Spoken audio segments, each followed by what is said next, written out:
Hello guys, welcome back to my channel. എല്ലാവർക്കും സുഖമല്ലേ? ഭൂമിയിലെ തന്നെ ഏറ്റവും വലിയ മതപരമായ ഒരു ഒത്തുകൂടലാണ് ഇപ്രാവശ്യത്തെ മഹാകുംഭമേള. ഈ മഹാകുംഭമേളയുടെ ചരിത്രം, പ്രാധാന്യം, മറ്റു കുംഭമേളയ്ക്കും ഈ പ്രാവശ്യത്തെ കുംഭമേളയ്ക്കും ഉള്ള വ്യത്യാസം എന്താണ് എന്നുള്ളത് ഇന്നത്തെ വീഡിയോയിൽ നമുക്ക് കാണാം. മഹാകുംഭമേള എന്ന് പറയുന്നത് 12 വർഷങ്ങളിൽ ഒരിക്കൽ മാത്രം നടക്കുന്ന ഒരു അപൂർവം ചടങ്ങാണ്.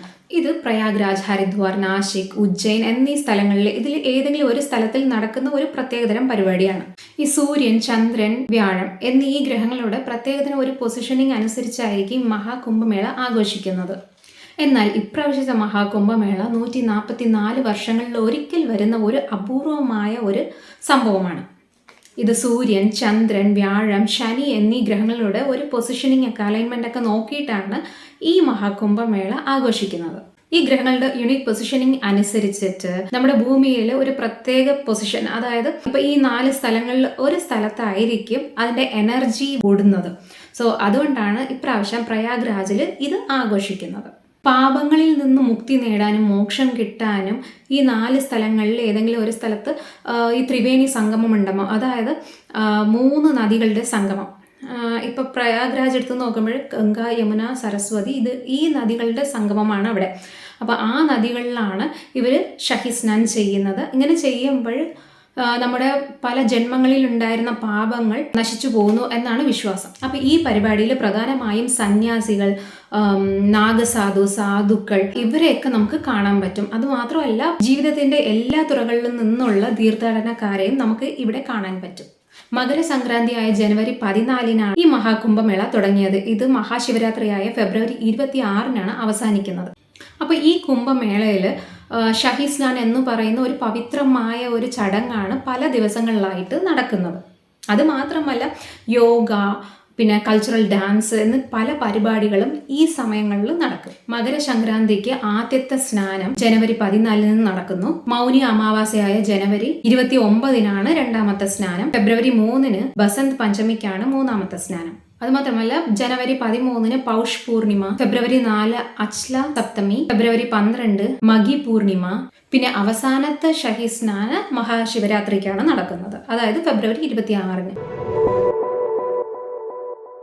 ഈ കുംഭമേള 4 തരമാണ് കേട്ടോ. ഒരെണ്ണം മഹാകുംഭമേള എന്ന് പറയുന്നത് 144 വർഷങ്ങളിൽ ഒരിക്കൽ നടക്കുന്നത്. അതായത് ഈ അപൂർവ ഗ്രഹങ്ങളുടെ അണിനിരക്ക് അനുസരിച്ചിട്ടായിരിക്കും ഈ മഹാകുംഭമേള നടക്കുന്നത്. പ്രയാഗ്രാജിൽ മാത്രം നടക്കും. പൂർണ്ണ കുംഭമേള എന്ന് പറയുന്നത് 12 വർഷങ്ങളിൽ ഒരിക്കൽ പ്രയാഗ്രാജ്, ഉജ്ജയിൻ, നാശിക് അല്ലെങ്കിൽ ഹരിദ്വാർ ഇതിൽ ഏതെങ്കിലും ഒരു സ്ഥലത്ത് മാത്രം അവർ ചൂസ് ചെയ്ത് എവിടെയാണ് ആ എനർജി നിൽക്കുന്നത് എന്ന് നോക്കിയിട്ടായിരിക്കും ഡിസൈഡ് ചെയ്യുന്നത്. അർദ്ധ കുംഭമേള ഓരോ 6 വർഷം കൂടുമ്പോഴാണ് ഇത് ആഘോഷിക്കുന്നത്. ഇത് ഹരിദ്വാറിലോ പ്രയാഗ്രാജിലോ നടക്കും. പിന്നെ മഹാമേള, ഇത് വർഷത്തിൽ ഒരിക്കൽ മഘമാസം, അതായത് ജാനുവരി, ഫെബ്രുവരി ഈ സമയത്തായിരിക്കും ഇത് നടക്കുന്നത്. അത് പ്രയാഗ്രാജിലായിരിക്കും നടക്കുന്നത്. ഈ മഹാകുംഭമേള, നമ്മുടെ മഹാകുംഭമേള യുനെസ്കോ അംഗീകരിച്ചിട്ടുള്ളതാണ്. ഇതിന്റെ കൾച്ചറൽ സിഗ്നിഫിക്കൻസും ഗ്ലോബൽ ഇമ്പോർട്ടൻസ് കണക്കിലെടുത്ത് intangible cultural heritage of humanity എന്ന് ഇത് റെക്കഗ്നൈസ് ചെയ്തിട്ടുണ്ട്. ഇതിന്റെ ഹിസ്റ്ററി എന്താണെന്ന് വെച്ചാൽ, പണ്ട് ദേവന്മാരും അസുരന്മാരും അമൃതത്തിന് വേണ്ടി വഴക്കിടുന്നു. യുദ്ധം ചെയ്തിരുന്ന സമയത്ത്, അതായത് ഈ യുദ്ധം 12 ദിവസങ്ങൾ, ഭൂമി കണക്കെടുത്ത് നോക്കുമ്പോഴത്തേക്കും ഭൂമിയിലെ 12 വർഷങ്ങളാണ് ഈ യുദ്ധം നടന്നിരുന്നത്. ഈ അമൃതം നഷ്ടപ്പെട്ടു പോവാണ്ടിരിക്കാനായിട്ട് മഹാവിഷ്ണു എന്ത് ചെയ്തു? മോഹിനിയായിട്ട് വേഷം മാറി വന്നു ഈ അമൃതത്തിനെ മാറ്റുകയായിരുന്നു. ആ സമയത്ത് ഇതിന് തുള്ളികൾ 4 ഡിഫറെന്റ് ലൊക്കേഷൻസിലായിട്ട് വീഴുന്നു. അതുകൊണ്ടാണ് മഹാകുംഭമേള 12 വർഷങ്ങളിൽ ഒരിക്കൽ 4 ലൊക്കേഷനിൽ ഏതെങ്കിലും ഒരു ലൊക്കേഷനിൽ നടക്കുന്നത്. സയൻസ് പരമായിട്ട് നോക്കുമ്പോൾ സൂര്യനെ ചുറ്റി വരാൻ ജൂപ്പിറ്റർ എടുക്കുന്നത് 12 വർഷങ്ങളാണ്.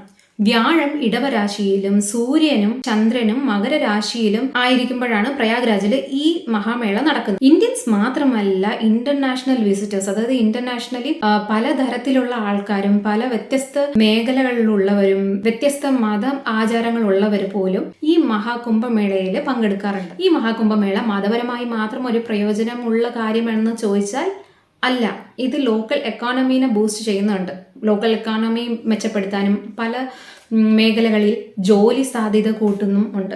അതായത് ഫുഡ്, ട്രാൻസ്പോർട്ട്, ടൂറിസം, ഹോസ്പിറ്റാലിറ്റി എന്നീ മേഖലകളിൽ കുറേ ജോലി അവസരങ്ങൾ സൃഷ്ടിച്ചിട്ടുണ്ട്. 50,000 മേളിലെ ആൾക്കാർക്കാണ് ഇത് ജോലി ഒരുക്കി കൊടുത്തിട്ടുള്ളത്. പണ്ടത്തെ മഹാകുംഭമേളേനെക്കാളും ഇപ്രാവശ്യത്തെ മഹാകുംഭമേളയ്ക്ക് വിസിറ്റേഴ്സ് കൂടിയിട്ടുണ്ട്.